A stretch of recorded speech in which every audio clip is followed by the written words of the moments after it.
In today's passage, Jesus and the disciples have an apparent disagreement over giving to the poor.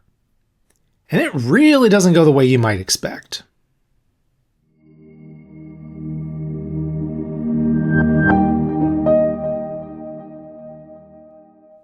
Hi, I'm Justin Lee, and this is A Year of Bible.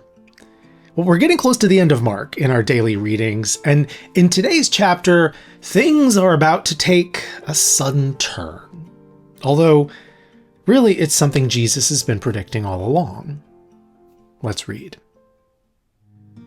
Now the Passover and the Feast of Unleavened Bread were 2 days away, and the chief priests and scribes were looking for a covert way to arrest Jesus and kill him.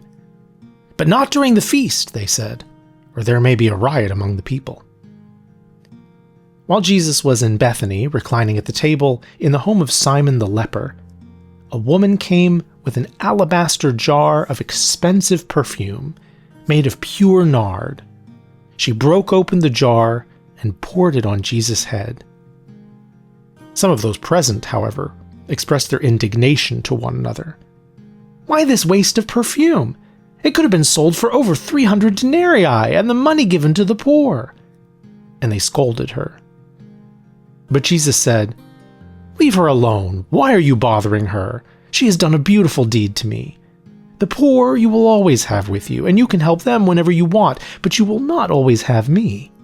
She has done what she could to anoint my body in advance of my burial. And truly I tell you, wherever the gospel is preached in all the world, what she has done will also be told in memory of her." Then Judas Iscariot, one of the 12, went to the chief priests to betray Jesus to them. They were delighted to hear this, and they promised to give him money. So Judas began to look for an opportunity to betray Jesus.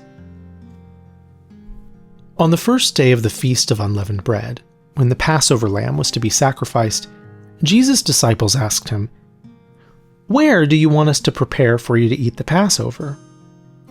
So he sent 2 of his disciples and told them, "Go into the city, and a man carrying a jug of water will meet you.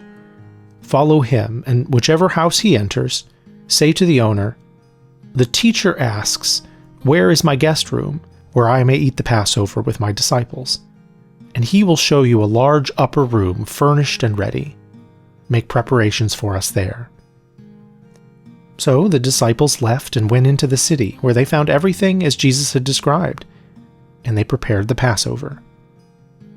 When evening came, Jesus arrived with the 12. And while they were reclining and eating, Jesus said, "Truly I tell you, one of you who is eating with me will betray me." They began to be grieved and to ask him one after another, "Surely not I?" He answered, "It is one of the 12, the one who is dipping his hand into the bowl with me. The Son of Man will go just as it is written about him, but woe to that man by whom he is betrayed. It would be better for him if he had not been born." While they were eating, Jesus took bread, spoke a blessing, and broke it, and gave it to the disciples, saying, "Take it. This is my body." Then he took the cup, gave thanks, and gave it to them, and they all drank from it. He said to them, "This is my blood of the covenant, which is poured out for many.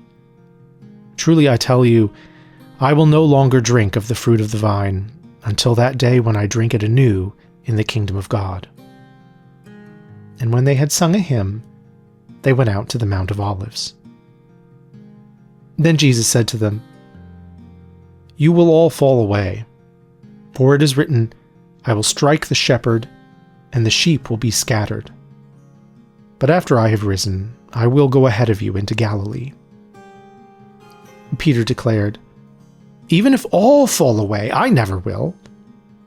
"Truly I tell you," Jesus replied, "this very night, before the rooster crows twice, you will deny me 3 times." But Peter kept insisting, "Even if I have to die with you, I will never deny you." And all the others said the same thing. Then they came to a place called Gethsemane, and Jesus told his disciples, Sit here while I pray." He took with him Peter, James, and John, and began to be deeply troubled and distressed.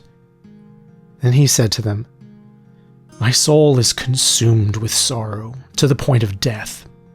Stay here and keep watch."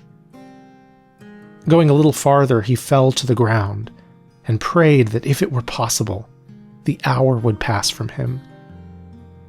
"Abba, Father," he said, "all things are possible for you. Take this cup from me. Yet not what I will, but what you will." Then Jesus returned and found them sleeping. "Simon, are you asleep?" he asked. "Were you not able to keep watch for 1 hour? Watch and pray so that you will not enter into temptation. For the spirit is willing, but the body is weak." Again he went away and prayed, saying the same thing. And again Jesus returned and found them sleeping, for their eyes were heavy, and they did not know what to answer him. When Jesus returned the third time, he said, "Are you still sleeping and resting? That is enough. The hour has come. Look, the Son of Man is betrayed into the hands of sinners. Rise, let us go. See, my betrayer is approaching." While Jesus was still speaking, Judas, one of the 12, arrived, accompanied by a crowd armed with swords and clubs, sent from the chief priests, scribes, and elders. Now the betrayer had arranged a signal with them. "The one I kiss is the man. Arrest him and lead him away securely." Going directly to Jesus, he said, "Rabbi," and kissed him. Then the men seized Jesus and arrested him. And one of the bystanders drew his sword and struck the servant of the high priest, cutting off his ear. Jesus asked the crowd, "Have you come out with swords and clubs to arrest me as you would an outlaw? Every day I was with you, teaching in the temple courts, and you did not arrest me. But this has happened that the scriptures would be fulfilled." Then everyone deserted him and fled. One young man who had been following Jesus was wearing a linen cloth around his body. They caught hold of him, but he pulled free of the linen cloth and ran away naked. They led Jesus away to the high priest, and all the chief priests, elders, and scribes assembled. Peter followed him at a distance, right into the courtyard of the high priest, and he sat with the officers and warmed himself by the fire. Now the chief priests and the whole Sanhedrin were seeking testimony against Jesus to put him to death, but they did not find any. For many bore false witness against Jesus, but their testimony was inconsistent. Then some men stood up and testified falsely against him. "We heard him say, 'I will destroy this man-made temple, and in 3 days I will build another that is made without hands.'" But even their testimony was inconsistent. So the high priest stood up before them and questioned Jesus. "Have you no answer? What are these men testifying against you?" But Jesus remained silent and made no reply. Again the high priest questioned him, "Are you the Christ, the Son of the Blessed One?" "I am," said Jesus, "and you will see the Son of Man sitting at the right hand of power, and coming with the clouds of heaven." At this, the high priest tore his clothes and declared, "Why do we need any more witnesses? You have heard the blasphemy. What is your verdict?" And they all condemned him as deserving of death. Then some of them began to spit on him. They blindfolded him, struck him with their fists, and said to him, "Prophesy!" And the officers received him with slaps in his face. While Peter was in the courtyard below, one of the servant girls of the high priest came down and saw him warming himself there. She looked at Peter and said, "You also were with Jesus the Nazarene." But he denied it. "I do not know or even understand what you are talking about," he said. Then he went out to the gateway, and the rooster crowed. There the servant girl saw him and again said to those standing nearby, "This man is one of them." but he denied it again. After a little while, those standing nearby said once more to Peter, "Surely you are one of them, for you too are a Galilean." But he began to curse and swear, "I do not know this man of whom you speak." And immediately the rooster crowed a second time. Then Peter remembered the word that Jesus had spoken to him. "Before the rooster crows twice, you will deny me 3 times." And he broke down and wept.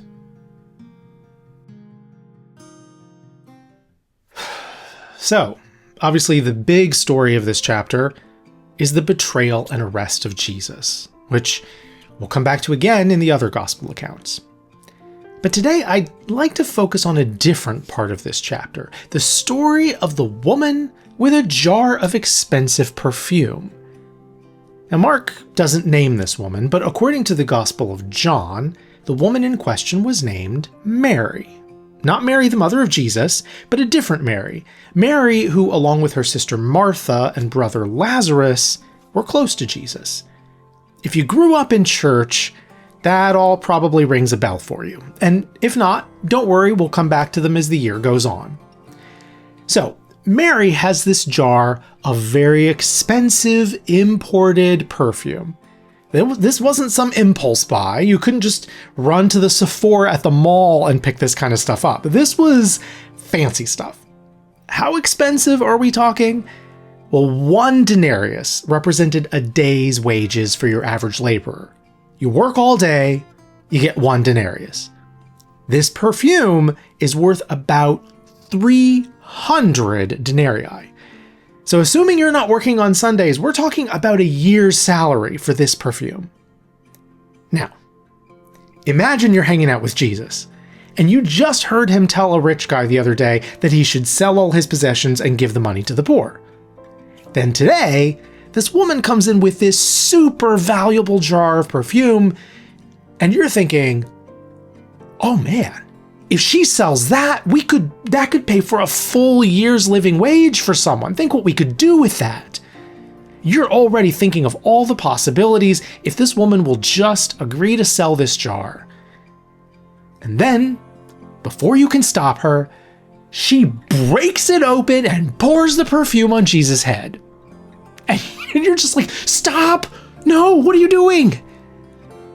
Now, side note here, John will later suggest that Judas Iscariot may have had selfish reasons for wanting this perfume sold, and Mark does seem to me to imply that maybe something about this event pushed Judas over the line to be willing to betray Jesus. It's right after this happens that he goes to conspire with the chief priests. But whatever was going on with Judas, it's easy to see why the disciples would have been upset about what to them must have seemed like a huge waste of money. But Jesus defends Mary, and in his defense he says, "The poor you will always have with you." Now, one of the things we'll see time and time again in our study is that it is really easy to make the Bible say just about whatever you want if you only look at one verse here or there and you don't look at it in its broader context. And I'm sorry to say that I've heard Christians quote this line as justification for not worrying too much about caring for the poor. Well, Jesus said, "The poor you will always have with you." And yes, Jesus did say that, but quoting that without context is so misleading.